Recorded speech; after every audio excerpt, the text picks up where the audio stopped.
forward-leaning about it. The options are essentially stop providing services or do it for free. The economy is a system that was designed.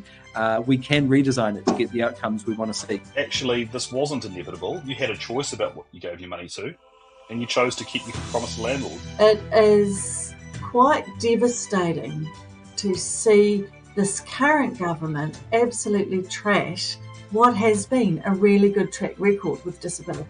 The complete lack of investment into Te Ao Māori. What is the top priority for that $15 billion? The government says the top priority for that $15 billion is tax cuts. But it's not fair that a religious group like Destiny Church stands outside a school. If it was any other protest group, parents would not accept that.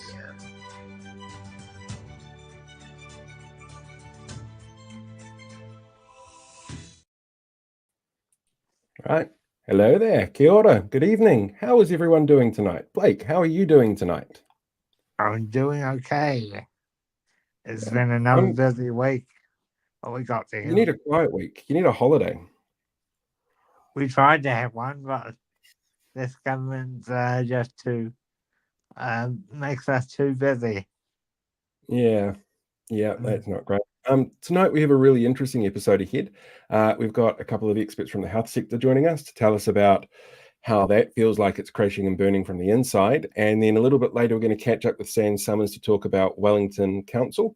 Now, we did put out on some places that we were supposed to have Wayne Guppy from Upper Hutt City Council on tonight, but he's asked us to move it to next week. So we'll be recording that on Tuesday, Wednesday. For those of you that don't know, Upper Hutt City Council was one of the two councils that decided to rescind the decision around Māori wards. So we're going to be bringing that up and asking why that was, why they felt that was the right choice for them at that time. If you've got questions on that topic, you can jump over into the community tab on the YouTube page. There's a thread there that you can ask questions in. I see that we've already got a few questions in there. Other than that, is there anything else that we need to do before we bring in our guests? Tonight's guest panel is for the hospital sector. So we've got two pretty good people for you to have a chat to. So let's bring them in now. Fantastic.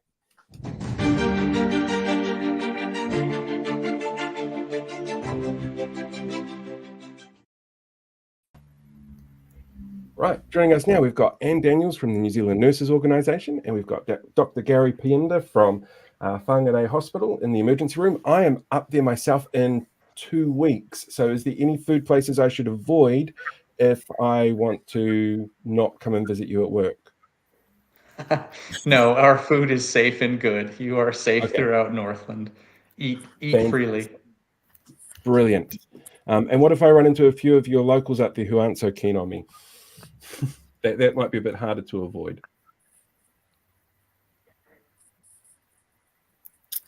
Yeah, we've got a little bit of stuttering video. Can you see us, Paul?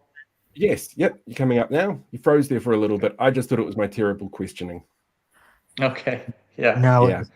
It's crashing a little bit, but that's okay. It's a bit laggy. Okay. It's all right. If we speak slow, everything will catch up eventually. Hey, but both of you work within the health sector. We keep hearing from the media, from the minister, from the commissioner, that everything is fine. It might just look a little rough, but everything's actually fine. That voluntary redundancy is fine for people behind the scenes. How much bullshit are we being told? Well, from my perspective, our members tell us, and we have 62,000 of them, biggest health workforce in New Zealand and the biggest single union in New Zealand. And I don't think I've heard one member say that there's nothing to see here and that the bullshit is pretty deep. I'm not sure that we can see over the top of it, to be perfectly frank. And we deal with a lot of shit in our time. Mm-hmm. Yeah, I mean, anyone in health can understand the idea of constraints to funding or lack of staff. But the unbelievable thing with this government is the level of gaslighting, of being told things are okay. You are overstaffed. with nurses. You are overfunded, and we need to cut another $1.4 billion from Health New Zealand. These cuts will not affect frontline services. And of course, the reality is contrary to all of those things. So we're being told absolute untruths and being made to feel like basically we're functioning in an alternate reality, because every day when you go to work, you see the effects of nurse understaffing, just as one example of many. And you know they're profound, and you know it's harming patients, and you can do nothing about it. And again, if it was inevitable, it'd be one thing, but this was done to service tax cuts and to provide $2.9 billion for landlords. This was not accidental. This was something that was a planned thing. Those funding decisions were made. And again, the worst bit of it is that we are expected to believe blatant untruths about how it's not affecting patients when One it of the things that, obviously is. One yeah, sees that.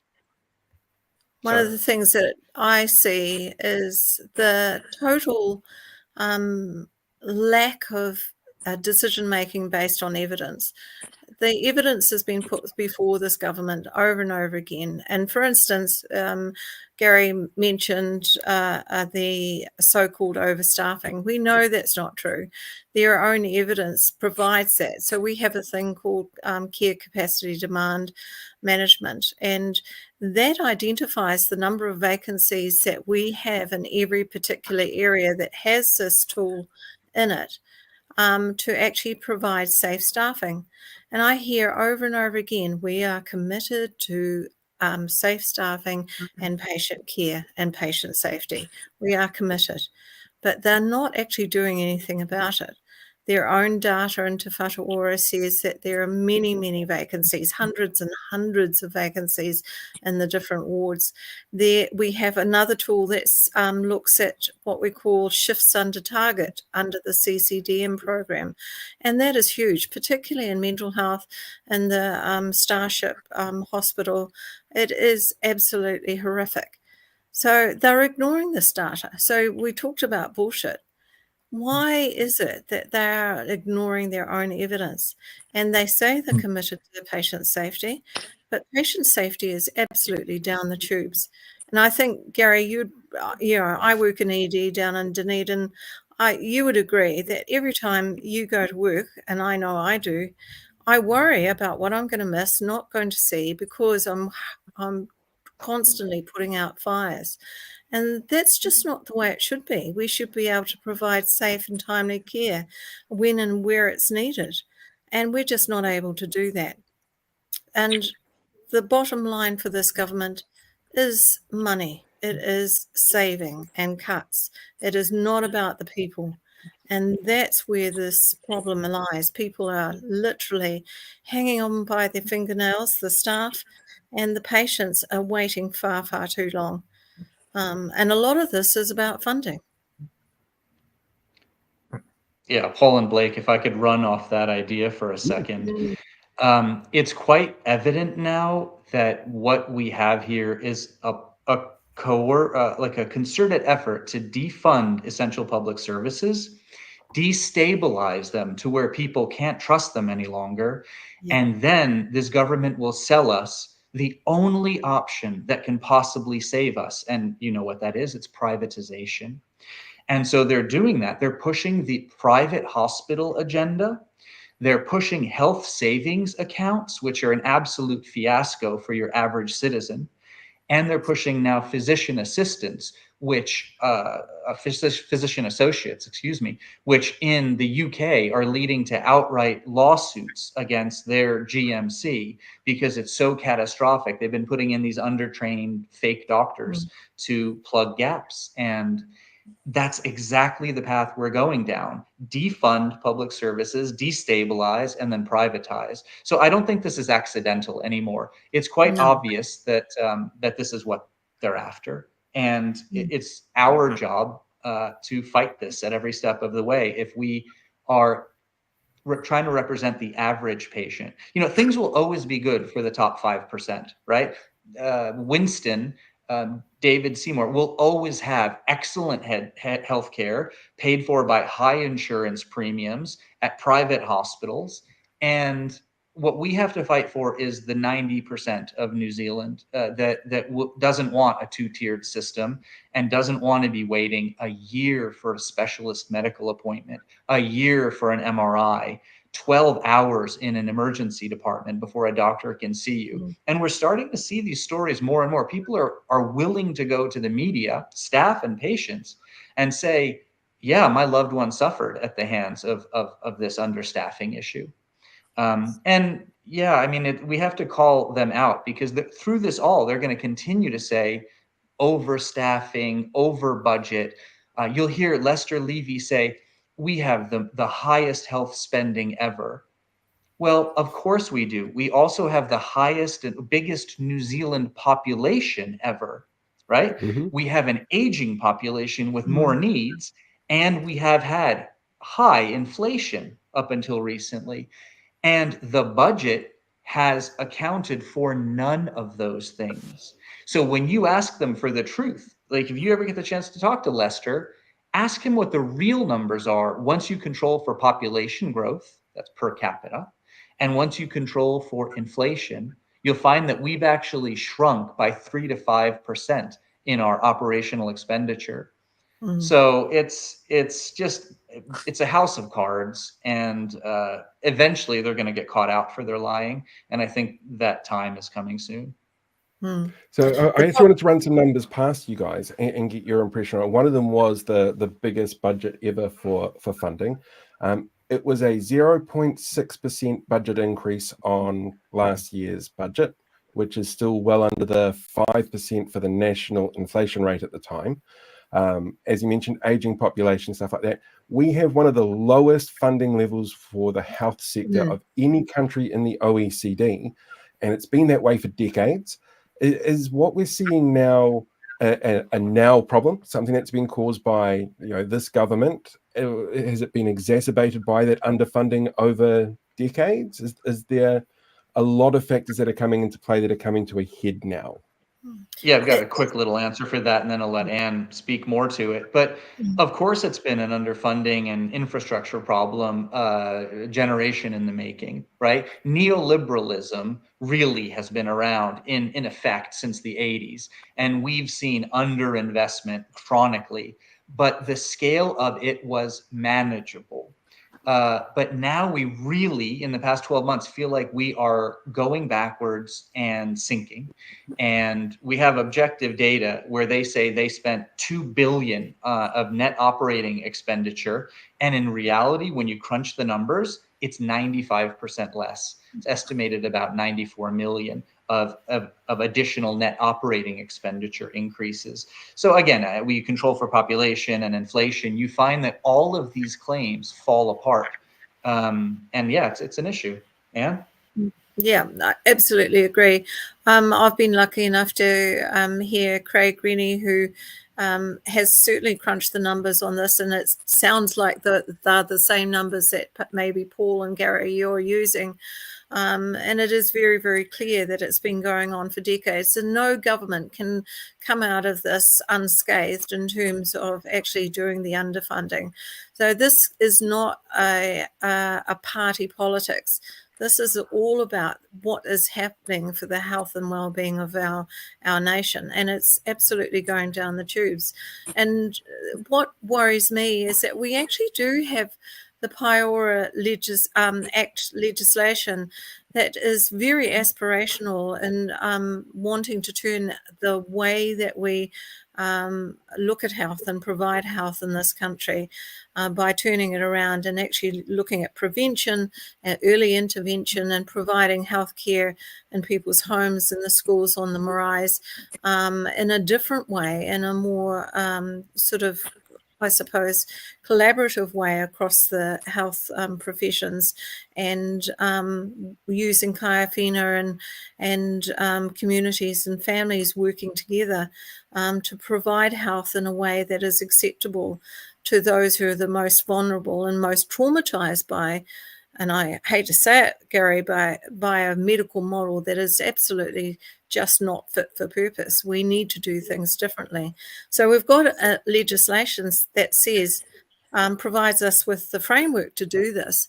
But I don't believe I've ever heard this current government even refer to the Payinda Act and its aspirations and what we should be doing and how we should be doing it. It is just about actually cutting costs and putting money into the pockets of people who don't need it. And, I have got 2 autistic grandsons. One of them very recently had an episode where they needed to call the ambulance. This is not just about hospitals, and it's not just about primary health care. It's about all the allied health professionals that we work with. That ambulance took so long to get to my family's house. And I know it's because, once again, they are not publicly funded. And there's too few of them, and they're not paid properly. Wherever you go, it's the same thing. And my grandson had to wait. My family were terrified that he was going to die. But luckily, the ambulance got there and they got to the hospital, and now he's been diagnosed with epilepsy, new onset. But, my family didn't know what was going on. And that's the terrifying thing. People are waiting and they're frightened. And we're not seemingly able to do anything about it. And we have to. And this is why, as Gary said, we have to keep fighting. We have to stand up and fight back together. And this, Paul, I have to say thank you very much for this opportunity, because it's these kinds of programs where we can talk to people and they can hear about the issues, but also know that every single person in the public, if they stand up and fight with us, we will win, because the public pressure is what will change this government's mind. I'm glad that we can do something like this and get the word out, because it's horrifying. I'm kind of scared to visit a hospital if I need to, because I don't know what I'm going to get. And I'm a middle-aged white dude. Like I'm not the one that's ever going to be targeted with, you can't use your language or anything like that. And I still don't know if I feel comfortable going to a hospital at the moment. But I think it's worth pointing out one thing in all of this. It's bad for you. It's bad for Blake. It's bad for Anne. It's bad for me as an emergency doctor. It's horrendous for patients. But all of these changes are very, very good for some. So if you own a private hospital, this government is a godsend for you. If you own private telehealth corporations, if you own private radiology imaging, so CT and MRI companies, this government is a godsend for you. So let's always keep that in mind. Who is benefiting from this distress to the tune of literally billions of dollars? It's not accidental. They put Lester Levy, they fired a board and put him in charge of the whole thing. This is a man who's had a hand in literally dozens of private for-profit health businesses and corporations, as a founder of Mercy Hospital, as an investor, a company director. There is a reason why you put a private hospital guy in charge of the public health sector. And that is, to go back to that thing I said, defund, destabilize, and privatize. And that is what we're on the fast track towards. I think Noam Chomsky said that quite some time ago as well, Gary. He said it's a deliberate act to actually get the privatization in. But, going back to what I said, the public, every one of them who come and stand up and stand beside us can actually be a part of I suppose, turning this around. Because the one thing that the public can do is actually help us delay any decisions, any actions by this government to start the privatisation pathway. And if we delay long enough, and as Craig Rennie pointed out just the other day, there's only 700 days before the next election. Hopefully sooner, but Winston's only got the job for another 6 months. So we need to get in the way of this government. We need to absolutely delay any decisions that they can make. We need to fight back so hard that they cannot achieve what they're trying to achieve. And in that way, we will be given a choice. We will be able to choose at the when we go to vote, and we'll make the right choices this time. Yeah. Got any questions, Blake? I'll try and ask them without the StreamYard crashing again. So, and you mentioned about your grandson with autism and things, and having to wait a long time for an ambulance. As an advocate for disability, I can relate to that because I had some inadequate care when I was in hospital a few months ago. So this question is for both of you. Do you reckon there's adequate training for people, for doctors, to be knowledgeable about people with disabilities? That's a hard one, Blake, because under the medical model, and nurses have followed along behind this, we specialise. So not every doctor or nurse has the expertise in helping specific disabilities or a range of medical or surgical problems. And one of the reasons why we've specialised, I believe, is so that we can become absolute experts in it and help to the best of our ability. One of the things that this government wants to do is create a whole host of generalists where and I think the reason behind that is that if we generalized, we can put our hand to everything, but they obviously don't understand what specialties are about. So if you were to come into my care in ED, I would be certainly looking to members of the team who are able to help you more than I can, because in the ED as a nurse, my job is to help with the diagnosis and provide the monitoring and the treatment as the doctors prescribe and the evaluation, and then get you to where you need to go in terms of receiving specialist care. And it is specialist care. My two autistic grandsons definitely need specialist people around them, and who know them and know them well. And for me, relationships with patients like yourself, Blake, when you come into my care, it's about actually getting to know you and what's important to you and how things work for you, as opposed to just, I suppose, with the targets, getting you in and out within 6 hours. And that targets are a real problem, I think, because they take away that relationship that we try to build with our patients when we care for them. Gary, what do you think? I think that not just for disability, but for anyone that's disadvantaged in any way, they're always going to feel it the worst. Every single one of the things we've talked about will resonate most with those who have the least. So we could talk about disability supports being cut, funding freezes for disability carers. What do you think that will end up doing but flooding people in very poor situations into essential public services like EDs, because there's nowhere else for them to turn to? So the social determinants of health really matter. And when you're harming the public, the general public, by getting rid of the $5 copay, just to take an example there for the prescription drugs, we know that will increase massively. I mean, like 10 to 30% increases in good stuff. You get increases in hospitalizations and in length of stay. So there's a million ways in which these government's policy decisions harm people. And of course, they harm the most those who have least.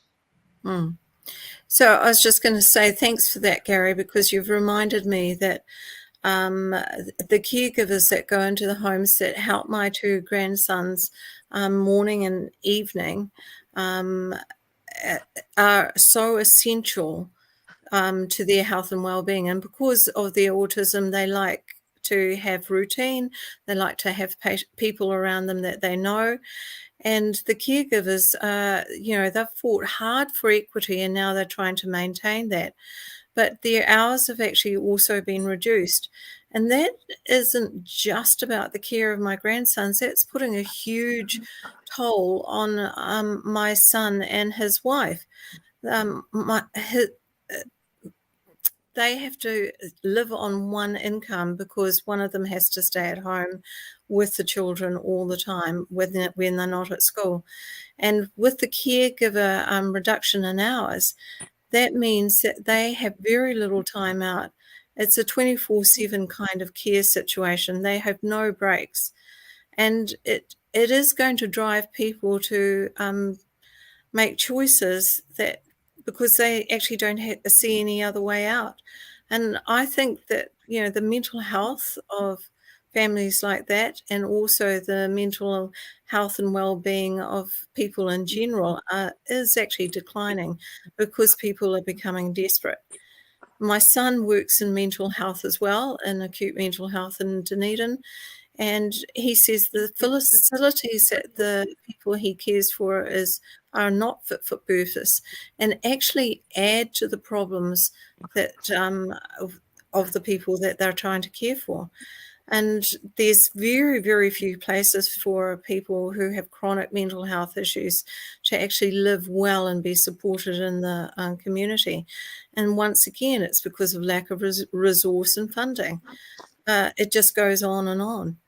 And that's why This relationships. government, Blake, can't make Yeah. a dollar out of you. That's the problem. You are not a marketable profit center for them. And they've said as much, right? They did the unthinkable, this government. They got rid of the world's best anti-smoking legislation.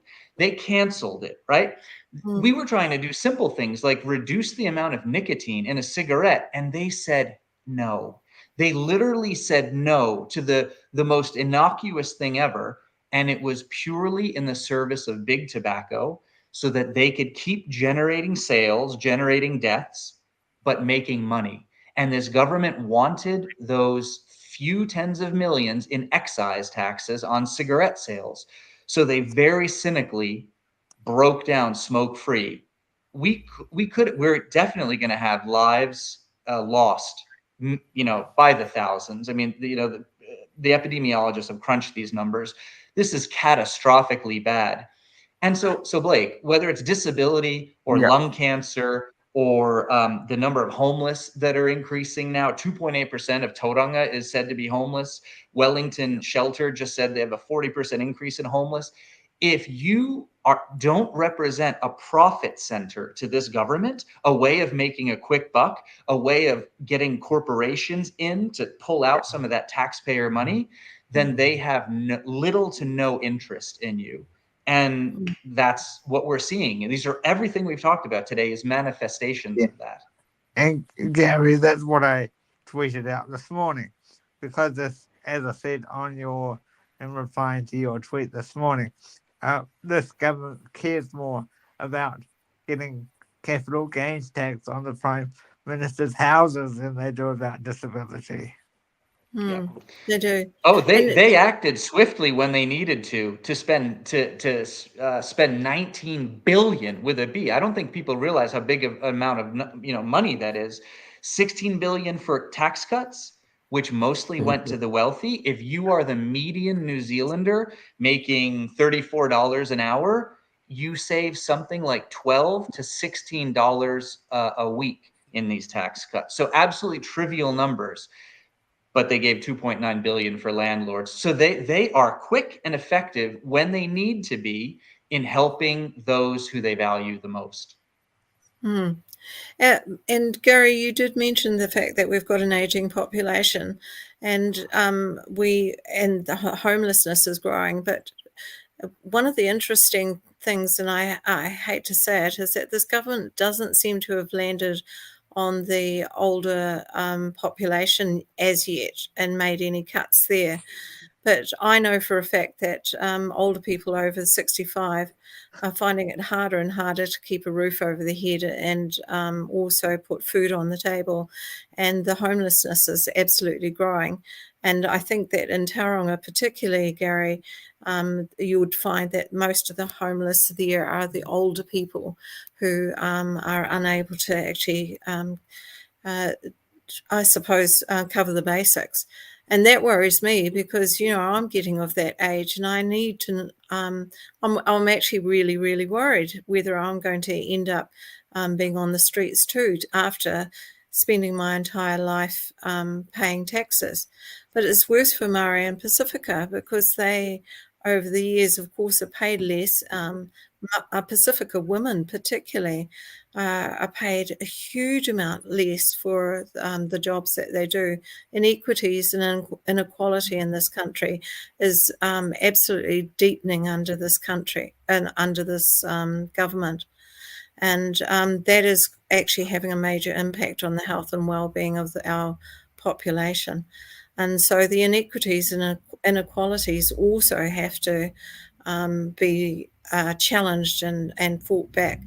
The attack on Te Tiriti and Maori is just totally unacceptable. I don't know how many protests I've been to.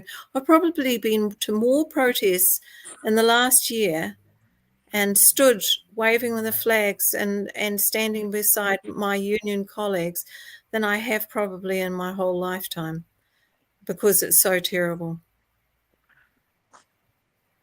Do you have any final comments before we wrap this conversation? Well, I'm actually kind of curious if you guys have had a chance to talk to anybody within the ministry, like any meetings with Dr. Reti or even Louise Upston or anything like that. Have you had a chance to converse directly with those people who are making the decisions about what the impacts are, and have you had feedback from them about that?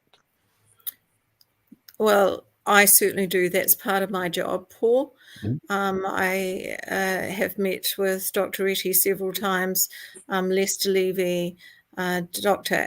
Aisha Verrill, and various other MPs, Green as well, the Green MPs, Huhana. And yes, unfortunately, when you ask direct questions, you don't get the answers. And what you see on the media is very much the same as the kind of approach that we get. We get commitment, the word commitment, but we get no agreement to real action. And very recently, the NZNO had their annual general meeting and Dr. Reti was invited to be the opening speaker. And I asked him to have a direct and honest conversation with the delegates. He left before one question was asked. So that is a reflection of what we're dealing with. Yeah. Yeah, there's been a conspicuous absence of engagement as far as concerns us in Northland. Remember, these are slick-tongued politicians. Like, they are good talkers. And I feel for the journalists, the good ones out there who try to challenge them, because they have rehearsed this stuff. It's not accidental. They're very skilled at what they do. And frankly, I have little to no interest in speaking to a doctor who supports big tobacco. Like, I don't judge these politicians like Shane by what they say, because I don't trust what they say. It's meaningless words to me. It's sound bites. It's drivel. I rate them by their actions, and I have seen enough to understand what's going on and how dangerous their health policies are for the average New Zealander. It's disastrous, nothing short of disastrous. And so, yeah, I don't want to hear more of their words because they're very slick and they sound glib and wonderful. But we should judge them on their actions, not their rhetoric. Agree. There's a protest, I think, coming up next week, isn't there? Wednesday? I think there's a protest that's been planned by, I want to say, the PSA. I don't know. 23rd of October, yes, right around the country. It's Stand Up and Fight Back. And I know that the unions are right behind this. they have actually used the legislation to support all workers around the country to actually stop work and go out and actually join this protest. And it's my hope that it was going to be a mighty one. And as I said earlier, it is the public that is going to provide the pressure to actually delay some of the things that this government is deciding to do, or actually stop them outright. And I hope that they're intelligent enough to actually finally listen and do what is right by us. As we close, I just want to say thank you for your knowledge, thank you for your time, thank you for your expertise, and thank you for what you do for this industry, on whether it's social media, television, especially to you, Gary, spending all the time that you do on social media calling out this government. It's very much appreciated what you do. Yes, and I'm a fan too, Gary. Please keep in touch. I don't consider that anything. I think it's the least you can do. If you're looking at what's going on and you're not outraged, it just means you haven't looked deeply enough into what's going on. So I think we all share a like mind. The question is how to turn that into actual meaningful action. And of course, this government doesn't really care about protests or what have you. They care about money and influence. And until we find a way to impede their money and influence, I think we're not going to get very far. So it's going to be people a lot smarter than me that figure out how to make real change. But honestly, they're harming so many that you don't have to look far in any hospital, patients or staff wise, to find people who say they voted for national, right? I'm in Northland, which has been national for like 37 out of 40 years. And the level of outrage and disgust at what's happening is palpable. It's in every waiting room. And you don't have to go far to see it. We just need someone to coalesce and motivate these people to understand what they can do with their group power. And I think we'll get there. I just hope we can slow this government down, because they've done so much harm. The Tories in the UK took 14 years to underfund and destroy the NHS, and our government has gone a long part of the way towards that in less than 1 year. So we really need to start getting quite active and out there. And yeah, like Anne says, the group mass meeting on the movement on the 23rd is something that like anyone who's interested in healthcare should attend, and I will certainly. And again, thank you for your insight tonight, and it's been a pleasure talking with you. It has. Thank you very much for everything you guys do. Thank you for doing this important work, because again, in the corporate media that has to sell ad dollars, they're always going to represent the business and corporate mindset. It's what you see in all of the op-eds, right? The opinion columns are written by the folks who own private hospitals, private GP companies, private this, private that.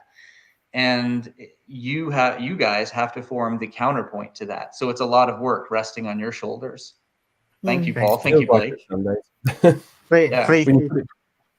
When you're putting a show together and you're like, I have to get this and this and this and this, and it's I don't have advertisers telling us what we can and can't do, which is nice. But but what we do is just let people say what they have to say and get the message out. It's you guys who are doing the hard work, you guys that are on the ground floor that are actually making a difference and helping save people.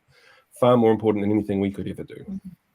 I disagree, but thank you for having me. Yeah, that's true. We didn't mention health and safety, but I'm a great believer in the Health and Safety and Employment Act. And NZNO has actually used that several times, and it's something that we're going to actually stand on going forward. It's a great act. I remember when that came in, I was running a movie theater at the time, and we had mostly head office people complaining about things like, you have to put signs up when you're fixing the escalators. Like, yes. And you have to do this when you're dealing with food. Yes. Like it shouldn't be a big issue to try and keep people safe. Yes, unfortunately, this government is restructuring WorkSafe, of course, which is supposed to be the big stick to actually make the Health and Safety and Employment Act work. So, it's disabling all the things that we look to actually create the change that needs to happen.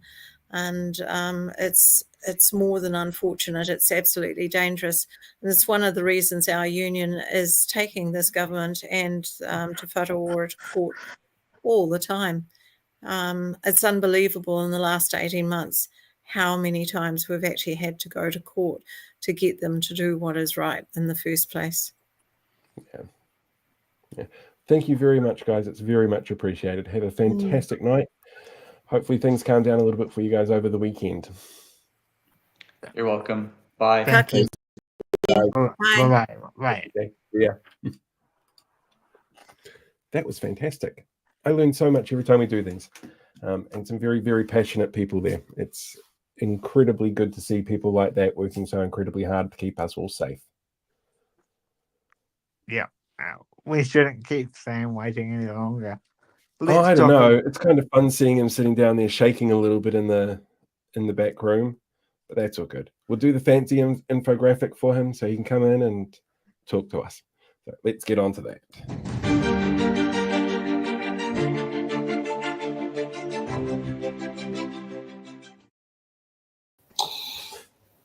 Like my title? Treasurer of the Newtown Residents Association. Well done. Oh, I know. Or, for short, NRA, that has nothing to do with guns. Oh, it's no fun. Oh, well, we only have to go over the hill and we'll be at Nicole McKee's house. I mean, that's how close she lives and we live in the same postcode. Should take a metal detector if you go and visit Nicole McKee's house. Well, especially with the bits we've heard, yeah. Yeah, you never know what you'll find in the backyard. Oh, exactly. Yeah, so how are you two both? Oh, we're good. I say Blake's trying to ask you a question. What would you like to ask Blake? Hey, how did you enjoy that panel, Sam? Always that. Oh, it definitely brought some realities with me. I mean, as you both know about, I've not personally gone for the health sector, but I've been watching on the sidelines, watching my grandma go through the health sector, and it's not been easy trying to go through there, having a 96-year-old, basically having to navigate the new things for the basic supports in place, like home help for doing the vacuuming, that sort of stuff. On some positive news is Grandma does enjoy some of the meals from Meals on Wheels, and she did buy a bottle of a 1 litre carton of custard last week and had to ask me what the expiry date was. Okay. Oh, that's so nice. I'm glad she's on the mend. Yes. I think the more likely part of hitting that 100th birthday hopefully is still on the cards. Yeah, we've got you here tonight to talk about the issues with Wellington Council, because you've been in and around that for a very long time. What's it been like watching it from the outside?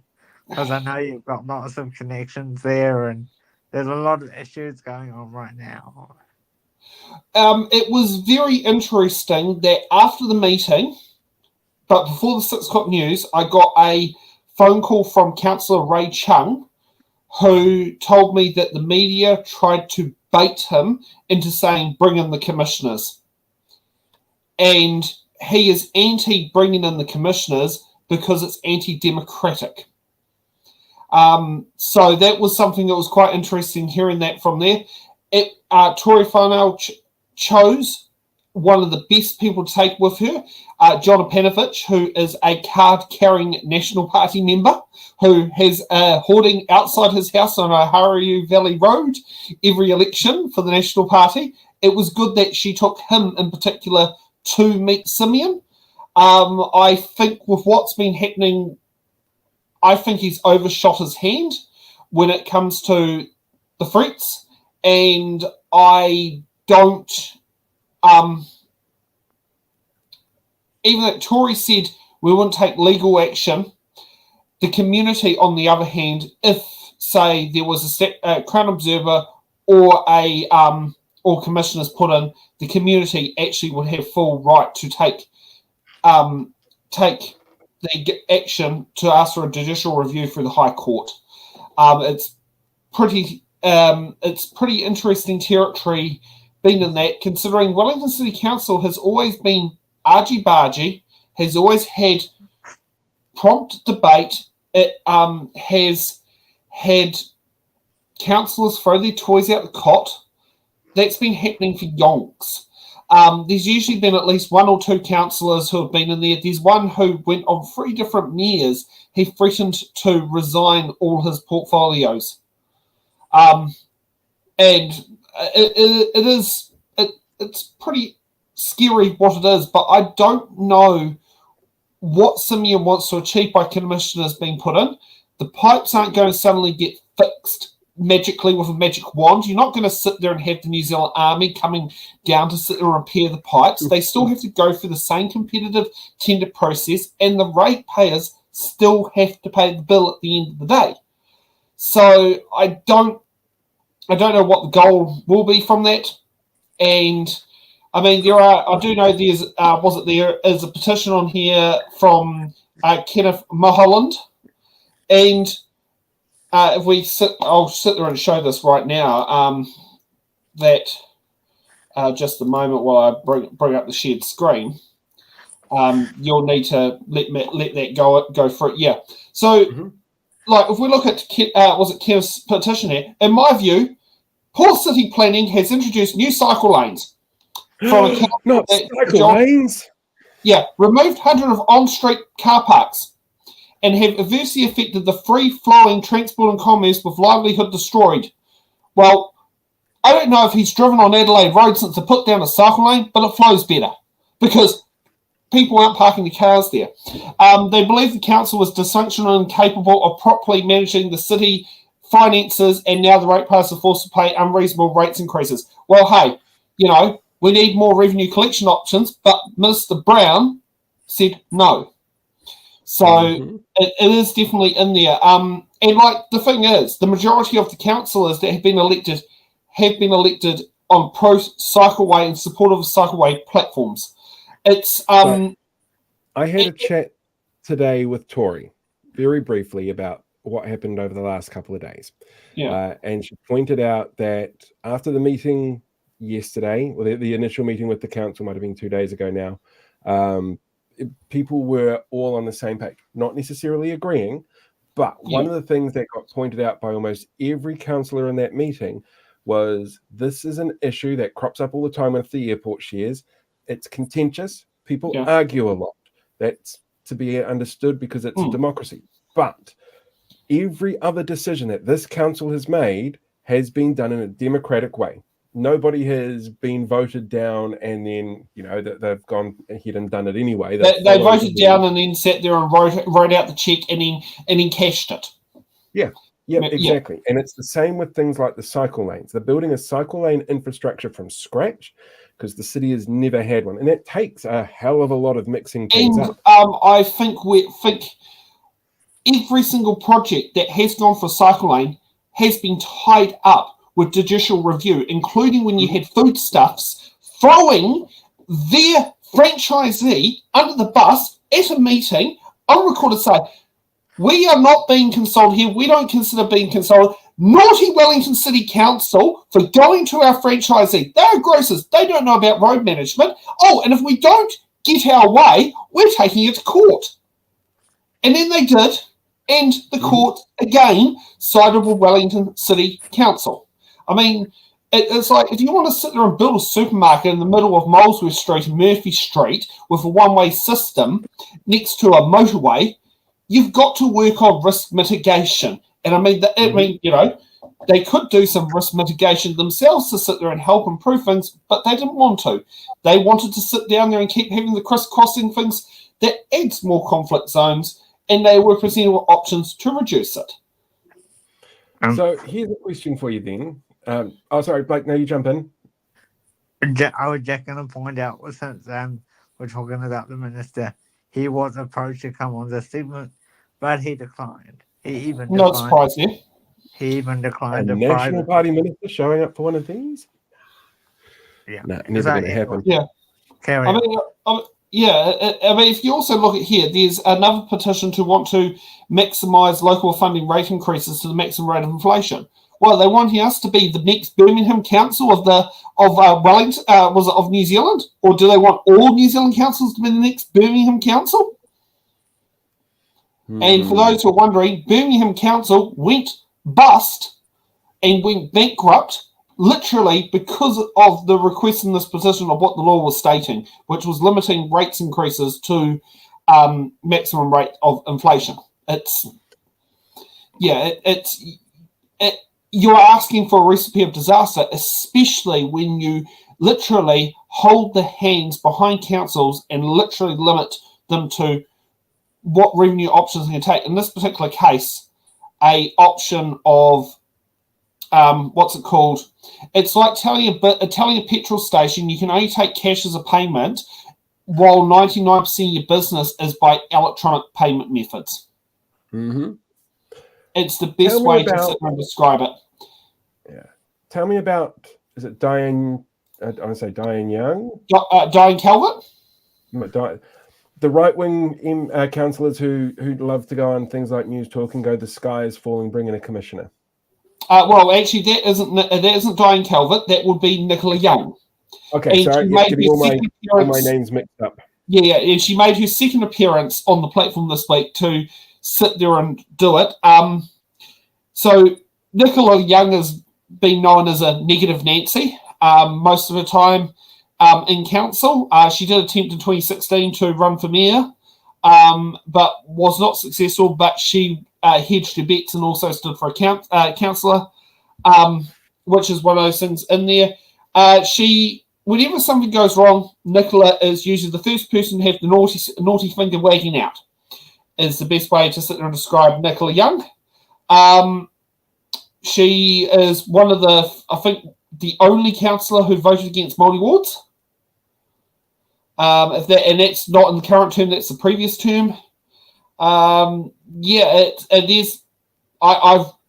had very little to deal with her. I do know she turned down being on It's in the Ballot in 2022 after being confirmed.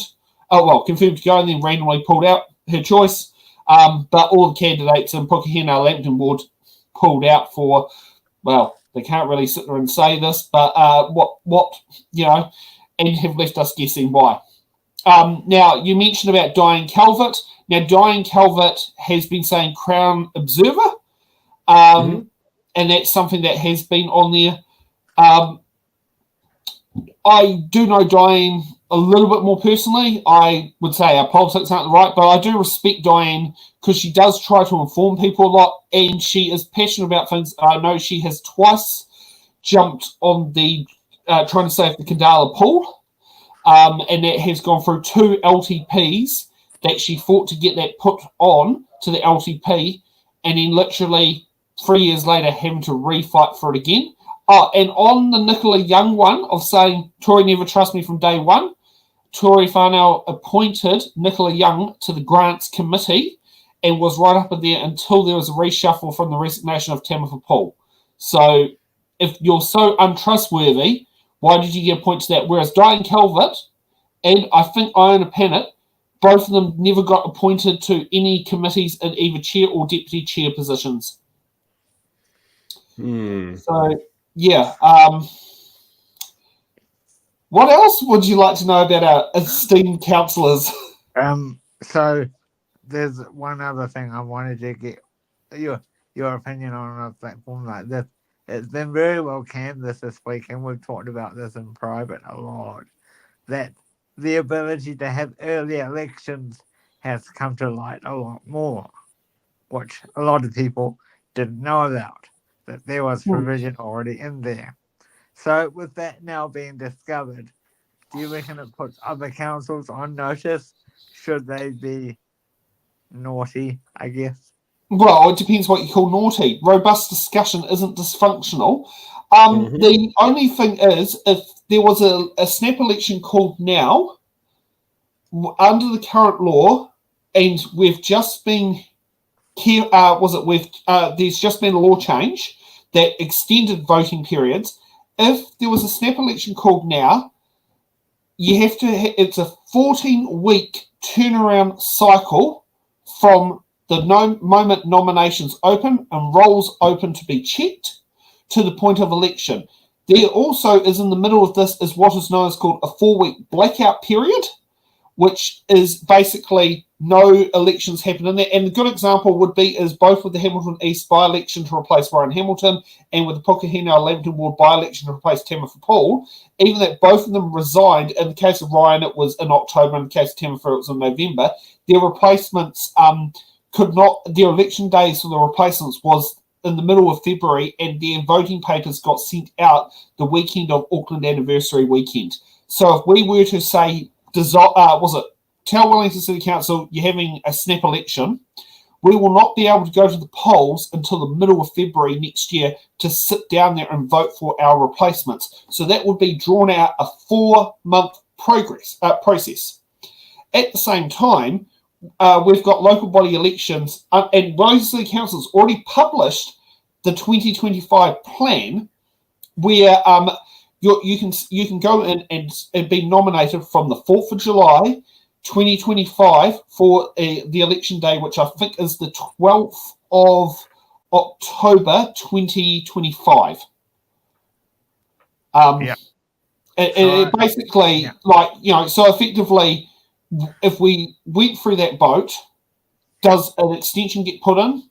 What happens in that boat of calling there? Because the thing is, in the Local Government Act, it states the word of the election day must be held on the second Saturday of October of that year.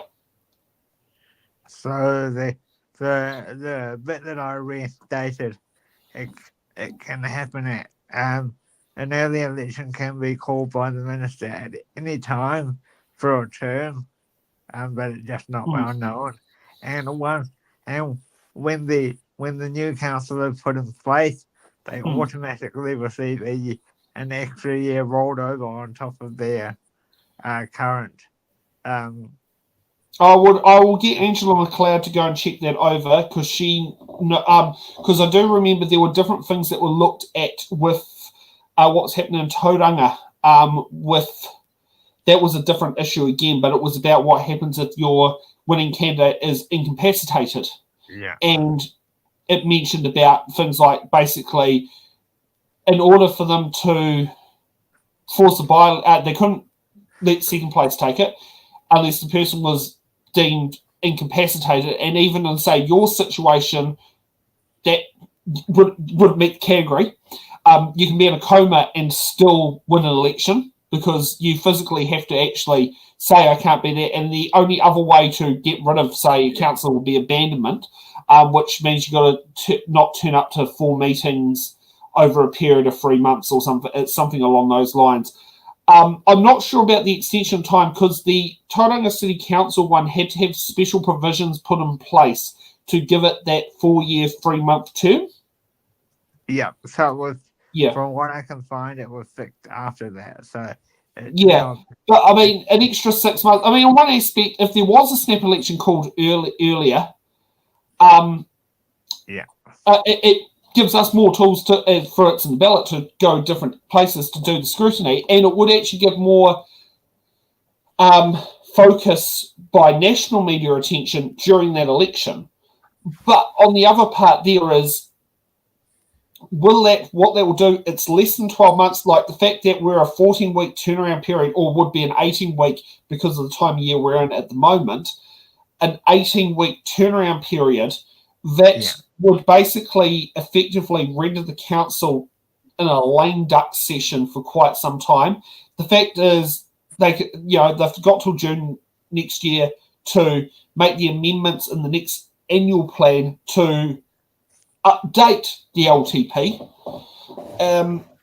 It's a really weird boat on what it will do, and I'm not sure what it will do as a result. And it's just like also appointing in a commissioner.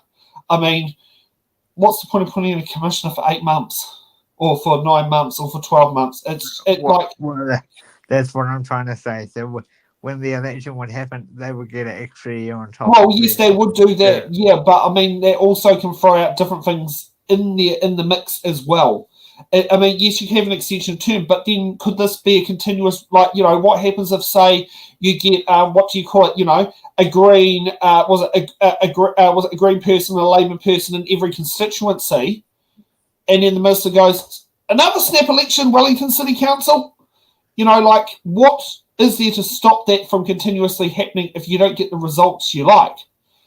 And that's the thing is, like, what safeguards are there in place to prevent, say, a new snap election being called virtually the moment you're sworn in? Because, I mean, that's the thing there. I know what you mentioned there, but there's also what other safeguards, like the Governor-General. I do know if you go, we can't work it out, can we call another election? The Governor-General can say yes, or the Governor-General can say, no, you go and work it out and form a government. You know, and what is the process for that? Here, Sam. If a snap election was called tomorrow and has to go over that 4-month period until February, you could put on a very special Christmas that's in the ballot.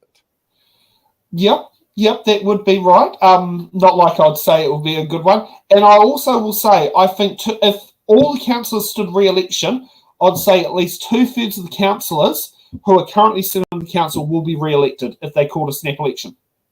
You will not get a 100% dumping, because even that people say we've got to get central party politics out of local government, there are people get, who's the national guy? Who's the Labour person? Who's the Green person? Who's this? And they vote based on what that party affiliation is, while have absolutely, potentially, they could be a garbage councillor. And a good example of what could be, say, a councillor who's not in touch with her community is Rebecca Matthews, who has a 100% apologies rate for both the Karori Residents Association and the Onslow Residents Association.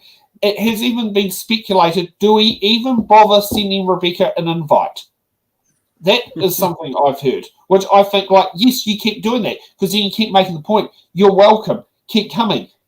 You know, but the thing is, because she's Labour-branded, she's likely to potentially get re-elected.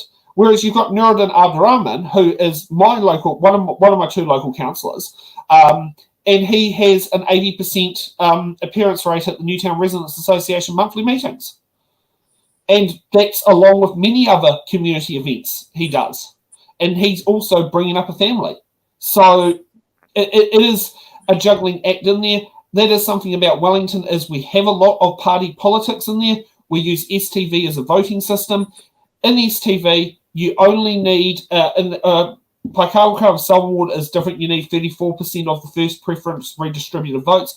But in the case of every other council ward, with the exception of the Te Whanganui Tara Māori ward, you would only need 26% of the first preference votes after redistributions to get elected to that seat. So, you know, that's how in Lambton Ward you get a Nicola Young, you get what was then a Tamitha Paul, and you get a Iona Pannett. You know, that's how you get that. And in the case of Paikawa Ward, that's how you got a Laurie Foon, who was endorsed by the Greens, or Nuruddin Abdurrahman endorsed by the Labour. And that is the thing with STV is, you know, the less engaged people are possibly going to go down those party affiliated routes. And I mean, this is a problem not just in Wellington, it's a lot of parts of the country, that people sit there and they think local body elections are an extension of central government elections with political parties, which we're not like the UK, where that's exactly what happens, or in the United States. We, depending where you are in the country, depends whether you've got like Carterton, who's 100% independent. I think Upper Hutt's virtually near 100% independent, or you get Lower Hutt that has pretty much Labour, Independent Hutt United, or just straight out independent, or random affiliation names such as Sam the Man with the Plan, which is what I used in 2019. You know, or you got Wellington that's literally, and Auckland's the same as well, literally on political party lines is the way how a lot of councils are elected. And it's but the thing there is, you know, which is what does the community want, and how do we actually get that right approach in the different areas? Because, you know, and how do we actually let them know who's standing what and where? That's the big thing. I mean, a lot of the times in local body elections, the reason why we have low vote turnout at the same time is, who are these candidates? Because you're basing on a book of 150 words.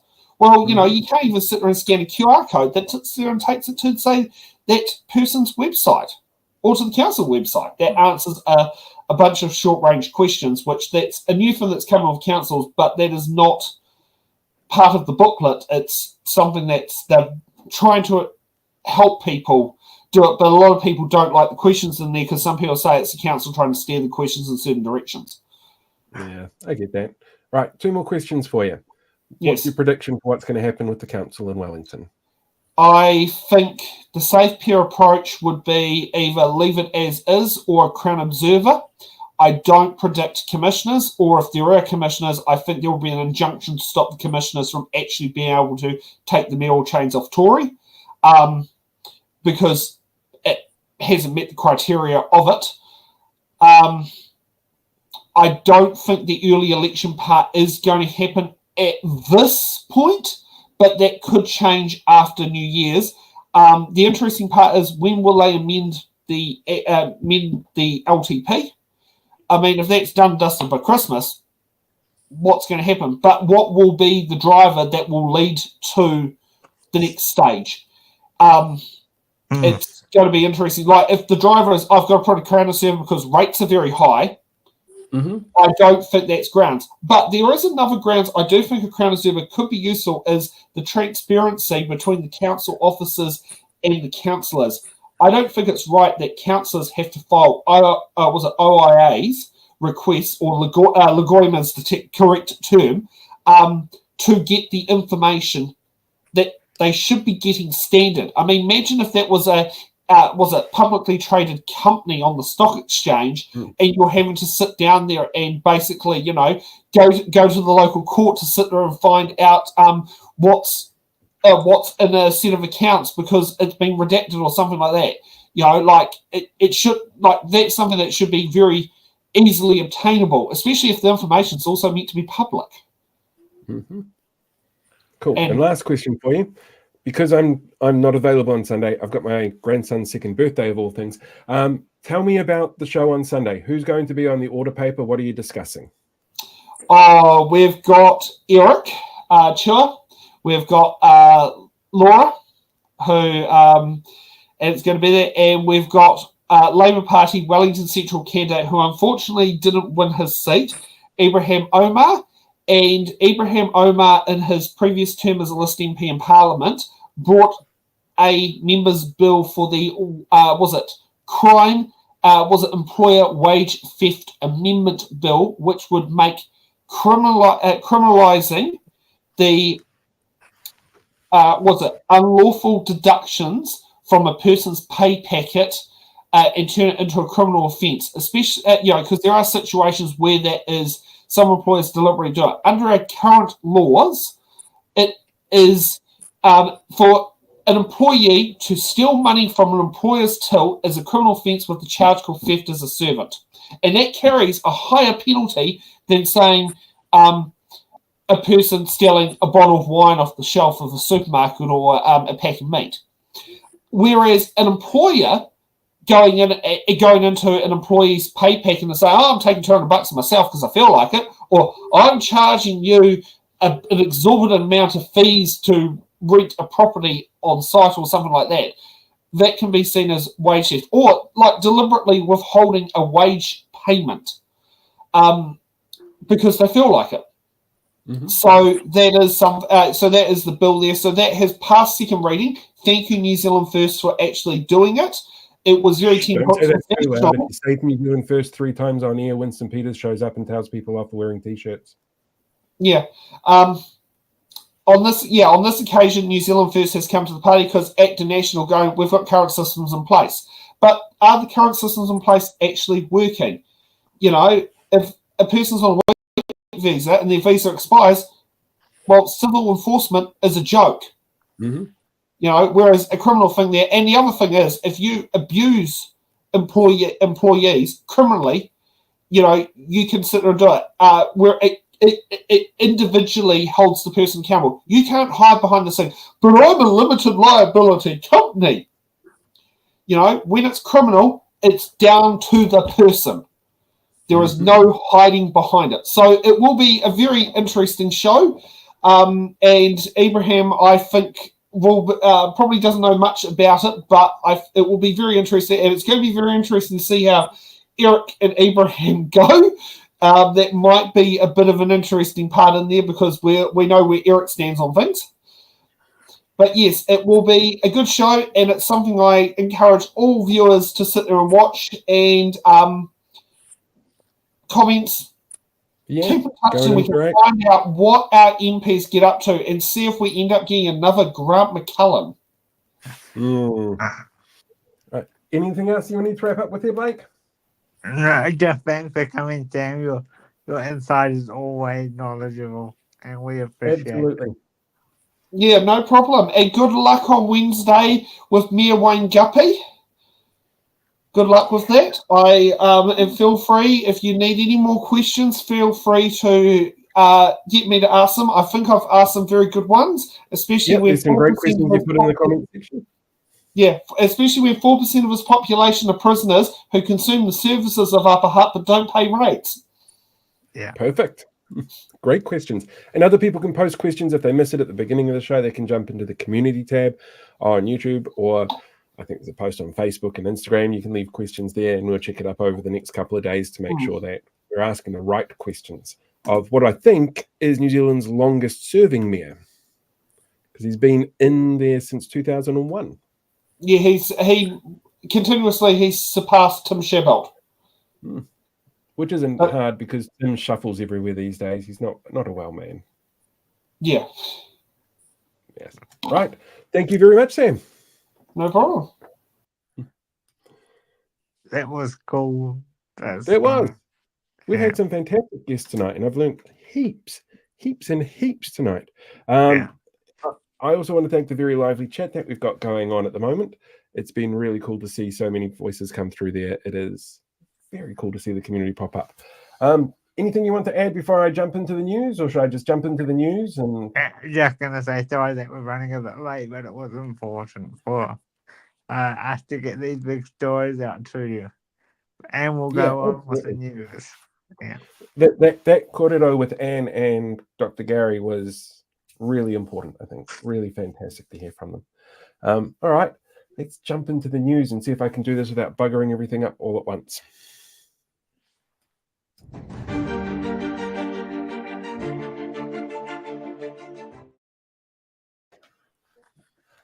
That looks kind of all right. I can deal with that. Right. Welcome to the news. This week, Tararua Mayor Tracy Collis, seen here threatening to send Ekatahuna's giant kiwi to Wellington in a vengeful kaiju attack, has said that if she's not listened to, she's going to lay down an ultimatum to the government and Transport Minister Simeon Brown. Press that button. Seen here showing you what happens when you die and go to the bad place.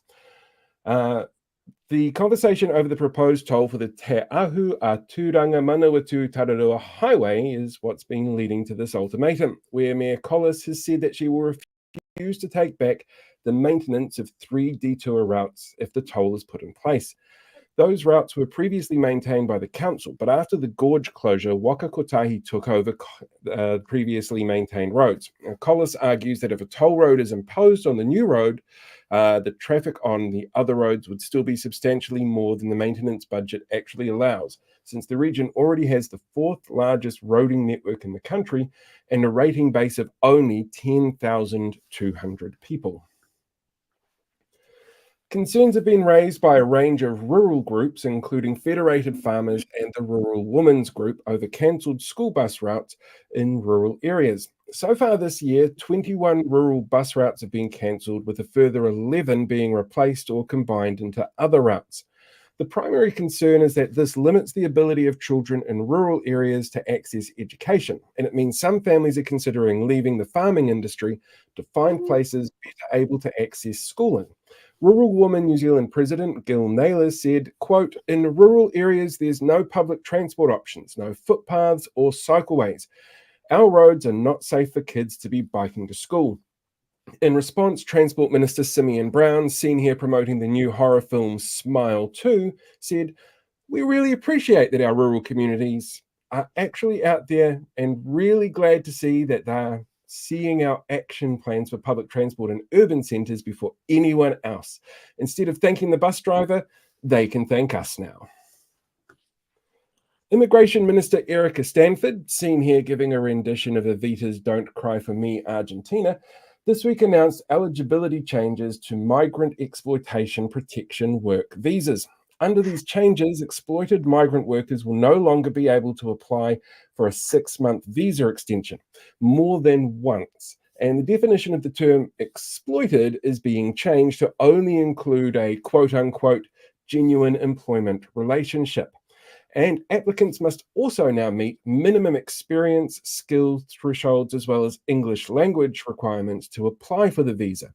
This happened as the employer theft wage bill introduced last term by Ibrahim Omar, seen here chuffed to know that you can't beat Wellington on a good day, passed its second reading with the support of New Zealand First. Despite cries from National, the party that reintroduced 90-day trials, delivered the lowest minimum wage increase on record, and tiny tax cuts for low wage earners, fired thousands of public servants and demanded their return from work from home, their claims that they were the party of workers and didn't like being told that they couldn't steal workers' wages.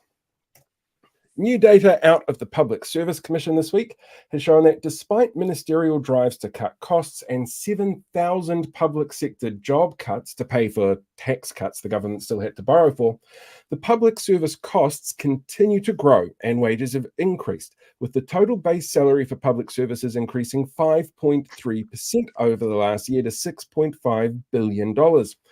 Over the past 12 months, redundancy payouts have cost the government $50 million, while the annual average salary for public servants went up 4.6% to $101,700 per year, with the highest paid salaries going to David Seymour's new Ministry of Regulation, on an average $150,000 a year salary. So, well done, Nicola Willis. Clearly the plan to make savings worked out just as well as your plan for getting in new ferries.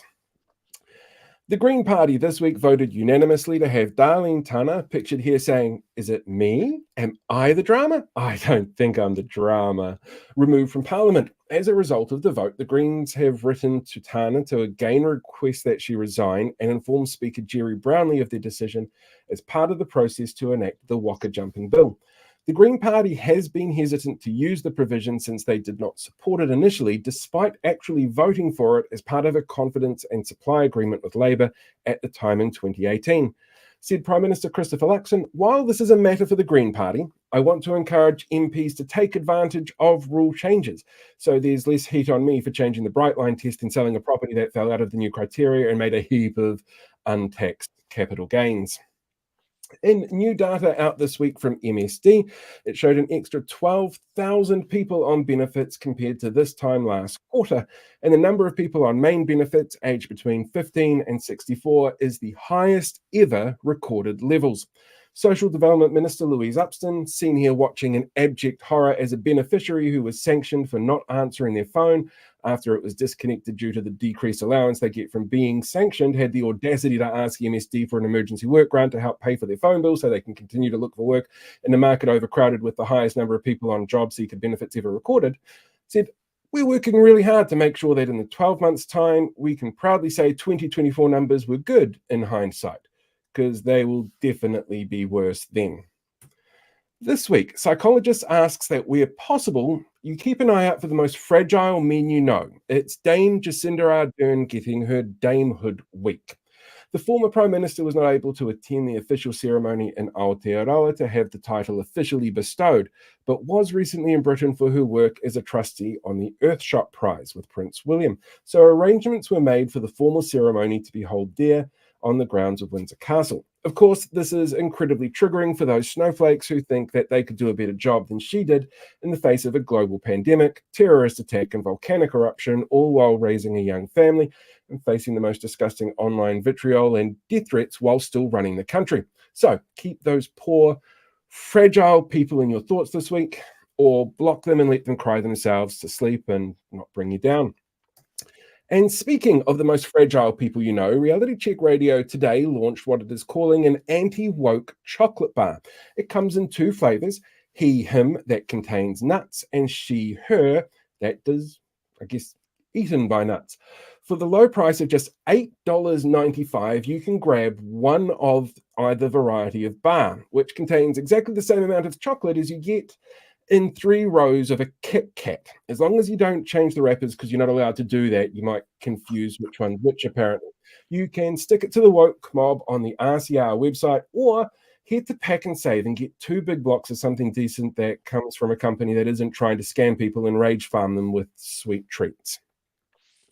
And finally, I'm heading to Whangarei on November 7 as part of the Network Waitangi Whangarei free lecture series, The Treaty and Me. In my talk, I'm going to take you through a journey that involves land grabs, grave desecration, hero worship of war criminals, and why it's dumb to listen to rich white folks who have a history of trying to get their own way through any means possible when they tell you elite Māori are coming for you in the night. You can find details for that on the Network Waitangi Whangarei website, which you just Google. It's super easy to find. And there's a promo video now available in the community section on the YouTube page. Other than that blatant self-promotion, that's us for the news. I should have like a news outro. I think I need a news outro. And before anyone asks, Paul will be alone. I will not be appearing. I don't know that I'm going to make it all the way out there as well, because I've done some things that have pissed off a few people in Whangarei. But that's their own fault for listening to idiots who they shouldn't listen to. Yeah. Cool. Yeah, we're looking at some stuff for the next couple of weeks, but we'll keep you posted on that very soon. Yeah, well, next week we've got Wayne Guppy, so people should ask their questions. That should be brilliant. The week after that, we've locked in Dunedin's Francisco Hernandez, who is the Green Party's first Filipino MP, who came in, I think it actually was to replace Golriz. So he's very, very new to Parliament. So people can leave questions for that as well in the comment sections everywhere. So that's the next couple of weeks all lined up. Until then, I don't think I've got anything else to add. I should go and start packing for my trip to go and visit the 2-year-old for his birthday. Yes, I'll let you go and do that. Have a good night, everybody. Fantastic, everyone. Have a great weekend, and we will catch you guys all next week. Bye.